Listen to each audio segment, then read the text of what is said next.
AU corporate advisory and legal service AUCL के संस्थापक अक्षय खेतान ने आज एमएसएमई पुनर्गठन, आईबीसी रिजोल्यूशन और मर्जर्स एवं एक्विजिशन के क्षेत्र में कंपनी की रूपांतरकारी यात्रा पर विस्तृत चर्चा की।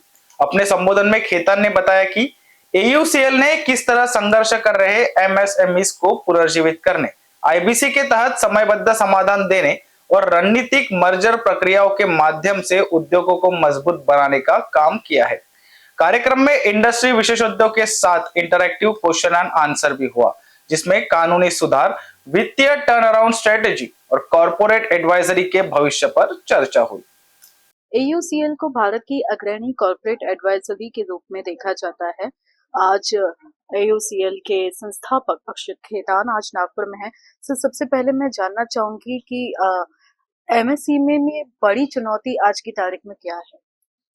एमएसएमई में जागरूकता का बहुत बड़ा अभाव है और एमएसएमई के लिए भारत सरकार ने और राज्य सरकारों ने इतनी सारी पॉलिसियां, रेगुलेशन और एमएसएमई फ्रेंडली नीतियों का निर्वहन किया है और लेकर के आया है, पर विडंबना ये है कि लोगों की इसके बारे में अवगतता नहीं हो रही है। सरकार अपने माध्यम से एमएसएमई काउंसिल और एमएसएमई फैसिलिटेशन सेंटर्स अपने माध्यम से इस चीज को कर रहे हैं, लेकिन आज भी इसे और अग्रसर बनाने की बहुत ज्यादा आवश्यकता है। आईबीसी ने भारत में रेजोल्यूशन की सोच को किस तरह से बदला है? आईबीसी एक इतना बड़ा लैंडमार्क कानून भारत सरकार लेकर के आई है, जिसने भारत की दिशा और दशा दोनों को बदल दिया है। आज हम देख रहे हैं कि 12 लाख करोड़ से ज्यादा सालाना रिकवरी आईबीसी के माध्यम से हो रही है, जिसमें रिकवरी विद रेजोल्यूशन, जो कभी लोग सोच नहीं सकते थे, तनावग्रस्त और दबावग्रस्त होने के बाद में जो लोगों का एक नजरिया बन गया है कि अब मेरे पास में जीने का कोई आसरा और सहारा नहीं है, वो इस कानून के कारण अब बदलाव हो गया है।